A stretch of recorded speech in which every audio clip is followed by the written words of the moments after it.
21 जुलाई 1969 Apollo 11 mission का lunar model चांद पर लैंड करने वाला है। इसमें बैठे हैं दो एस्ट्रोनॉट्स, नील आर्मस्ट्रांग और बज ऑल्ड्रिन। नील आर्मस्ट्रांग बाहर निकलते हैं और चांद पर कदम रखते हैं। दुनिया के पहले इंसान बन जाते हैं चांद पर कदम रखने वाले। One small step for man, one giant leap for mankind. Neil Armstrong को चांद पर कदम रखे हुए लगभग 54 ईयर्स हो चुके हैं, लेकिन आज भी लोग ये मानने से ही इनकार करते हैं कि इंसान कभी चांद पे गया था।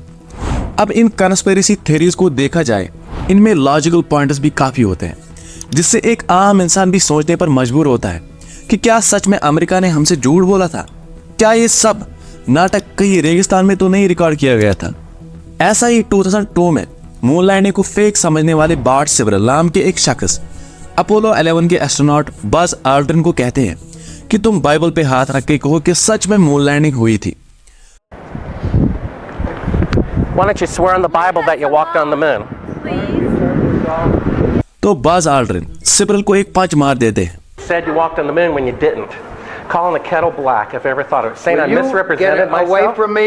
You're a coward and a liar and a thief. ये वो पॉइंट था जब मून लैंडिंग के खिलाफ कंस्पिरेसी थ्योरीज फिर से फैलने लगी। क्या सच में ऐसा हुआ था? क्या नासा की मून लैंडिंग सच में हुई थी, या कहीं ऐसा तो नहीं कि अमेरिका दुनिया की नजरों में सोवियत यूनियन को नीचे दिखाने का कोई सीक्रेट प्लान बना रहा था? More than likely fabricated. Why wouldn't the moon landing be fake? You know, why wouldn't we fake that? We did not land men on the moon. The moon? Yeah, it's fake. And I would bet my life on it. आज के इस episode में हम समझने की कोशिश करेंगे कि आखिर मून लैंडिंग कैसे हुई थी, और कुछ बहुत ही पॉपुलर कंस्पिरेसी थ्योरीज पर हम बात करेंगे। तो चलिए दोस्तों शुरू करते हैं। दोस्तों, शायद आपको सुनकर ये थोड़ा अजीब लगे, लेकिन इस अपोलो मिशन को शुरू करने का असल कारण जो रहा है वो है वार। स्पेसिफिकली अगर मैं कहूँ तो कोल्ड वार है, जो अमेरिका और सोवियत यूनियन के बीच में चल रहा था। Soon, the empires turn to other feats of strength: psychological warfare, spying, sports, proxy wars, and a race to advance their technologies. And to top it all, a race like no other, a race to space, space, space. दोनों देश के बीच में space में जाने की एक race चल रही थी। साल 1957 सोवियत यूनियन पहला देश बन जाता है दुनिया की पहली आर्टिफिशियल सैटेलाइट लॉन्च करने वाला। इसका नाम था स्पुतनिक। अमेरिकन सरकार शॉक होती है ये देखकर कि आखिर सोवियत इनसे कैसे आगे निकल गया। अब यहाँ से शुरू होती है रेस टू द स्पेस, और इस तरह प्रेसिडेंट आइजनहोवर नासा संगठन की शुरुआत करते हैं। अब 1958 में अमेरिका भी अपनी सैटेलाइट लॉन्च करता है, लेकिन 1961 में अमेरिका को बहुत ही बड़ा झटका लगता है जब रशिया के यूरी गगैरिन पहले इंसान बन जाते हैं स्पेस में जाने वाले। Great success in space when the Russians pushed a man across the threshold. उस टाइम 20 अप्रैल 1961 को American president John F Kennedy Russians को कंग्रेचुलेट भी करते हैं। इसके सिर्फ एक हफ्ते के बाद JFK वो अपने वाइस प्रेसिडेंट को एक लेटर लिखते हैं 20 अप्रैल 1961 को।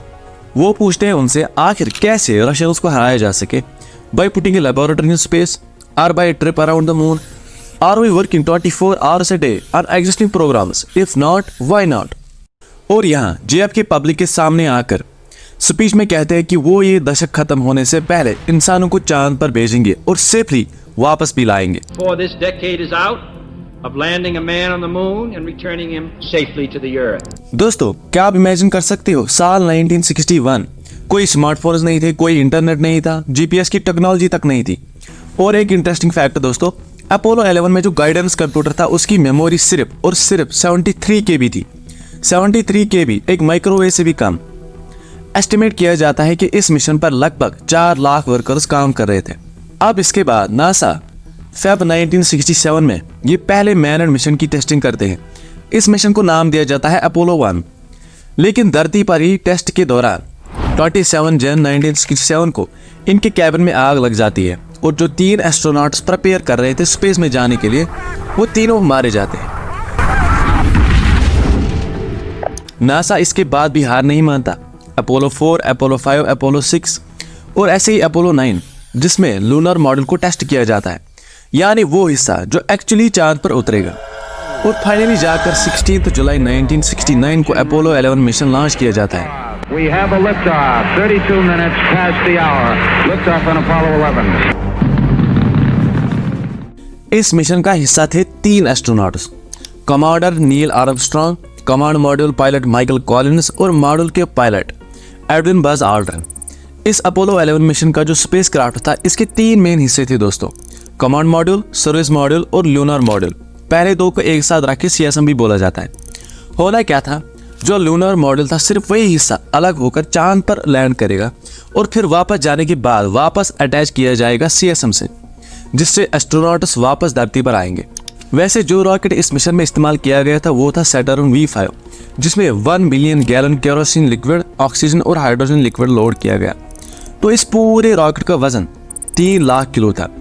और फिर अर्थ के ऑर्बिट का 1.5 चक्कर लगाने के बाद मिशन कंट्रोल से इन्हें आगे जाने की परमिशन दी जाती है कि ट्रांसल्यूनर इंजेक्शन किया जाए, मतलब धरती के ऑर्बिट से निकलकर चांद की तरफ जाए। 19 जुलाई 1969 ऑलमोस्ट 4 लाख किलोमीटर ट्रैवल करने के बाद अपोलो 11 स्पेसक्राफ्ट अब चांद के ऑर्बिट तक पहुंचता है। यहाँ पर इसका काम होता है 2 में स्प्लिट हो जाना। कमांड मॉड्यूल में बैठे थे माइकल कॉलिंस। स्पेसक्राफ्ट के इस हिस्से को निकनेम दिया गया था कोलंबिया, और दूसरी तरफ लूनर मॉड्यूल का नाम था ईगल, और इसमें बैठे थे नील आर्मस्ट्रांग और बज ऑल्ड्रिन। अब 8 बजे के करीब लूनर मॉड्यूल चांद पर उतरने की तैयारी कर रहा है और करीब 150 मीटर की हाइट पर नील आर्मस्ट्रांग स्पेसक्राफ्ट का कंट्रोल खुद लेते हैं, क्योंकि जहां लैंडिंग होनी थी वहां बड़े बड़े पत्थर थे। लैंडिंग की जगह बदलती है और करीब 4 मील दूर वो लैंडिंग करते हैं। इस लैंडिंग पॉइंट को नाम दिया गया था द सी ऑफ ट्रैंक्विलिटी। और फाइनली 30 सेकंड्स बाद नील आर्मस्ट्रांग धरती पर एक रेडियो मैसेज भेजते हैं। Tranquility Base here. The Eagle has landed. Roger, Tranquility. फिर नील आर्मस्ट्रांग सूट तैयार करते हैं और चांद पर अपना पहला कदम रखते हैं, जिसे 650 मिलियन लोग लाइव टेलीविजन पर देख रहे थे। और कुछ ही सेकंड्स के बाद बज ऑल्ड्रिन भी चांद पर उतरते हैं। That's one small step for man, one giant leap for mankind. कई साइंटिफिक इंस्ट्रूमेंट सेटअप किए जाते हैं मून की सरफेस पर, जैसे कि एक टेलीविजन कैमरा सेटअप करते हैं मून पे जो सिग्नल्स ट्रांसमिट कर सके धरती पे। ये एक डिवाइस ले आते हैं अपने साथ जो सोलर विंडोज को मेजर कर सके जो चांद पर आ रही है। एक ऐसा डिवाइस इंस्टॉल करते हैं जिससे कि लेजर बीम्स धरती पर भेजी जा सके और उन लेजर बीम्स का इस्तेमाल करके एग्जैक्ट डिस्टेंस बताई जा सके धरती और चांद के बीच। और एक पैसिव सेismometer भी लाया जाता है जो चांद पर हो रहे मून क्वेक्स को मेजर कर सके। और पीछे वहां छोड़ जाते हैं एक अमेरिकन झंडा। लेकिन क्या सच में ऐसा हुआ था, या कहीं ऐसा तो नहीं कि कोल्ड वॉर के दौरान अमेरिका ने अपना पावर दिखाने के लिए कोई फेक मून ऑपरेशन सेटअप किया हो? मून लैंडिंग के कुछ ही महीने बाद नासा के former rocket technical writer Bill Kaysing एक बुक पब्लिश करते हैं, we never went to the moon. इस किताब में बहुत से लॉजिकल पॉइंट्स बताए गए थे जो आगे जाकर कॉन्स्पिरेसी थ्योरीज की फाउंडेशन बनी। Evaluation of evidence to the moon. This book makes the case that the moon landing was so political that the US, having failed to develop a feasible plan to get to the moon, pulled off this secretive staging of the event. Number 1, conspiracy थ्योरिस्ट्स का मानना है कि America ऐसा कभी नहीं कर पाता और दुनिया के सामने शर्मिंदा होने से पहले ही वो famous Hollywood director Stanley Kubrick को हायर करते हैं। उनकी बहुत ही फेमस मूवी आई थी उस वक्त, जिसके बाद कॉन्स्पिरेसी थ्योरिस्ट ने उनके सिकल्स की वजह से दुनिया को बेवकूफ़ बनाया कि ये मून लैंडिंग एक रेगिस्तान के बीचों बीच शूट किया गया। फॉर एग्जाम्पल इस पत्थर को देख लो, इस पर परफेक्ट सी बना है जो खराब भी हो सकता है। झंडा ही देख लो जो हिल रहा है एयर कंडीशनर की वजह से जो स्टूडियो के अंदर मौजूद था। साल 1977 में ये कॉन्स्पिरेसी थ्योरी इतनी फैलती है कि नासा को एक फैक्ट शीट रिलीज करना पड़ता है जिसकी पहली लाइन में ही लिखा था, yes astronauts did land on the moon.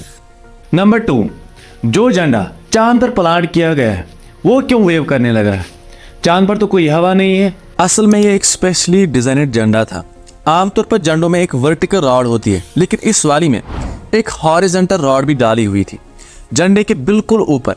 अब अपोलो मिशन में हॉरिजॉन्टल रॉड को एक्सटेंड करने में थोड़ी प्रॉब्लम हो रही थी, तो पूरी एंड तक एक्सटेंड नहीं हो पा रही थी, जिसकी वजह से एक रिपल देखने को मिला। वेव्स आ गई फ्लैग में और इसीलिए लोगों को लगता है कि झंडा लहरा रहा है।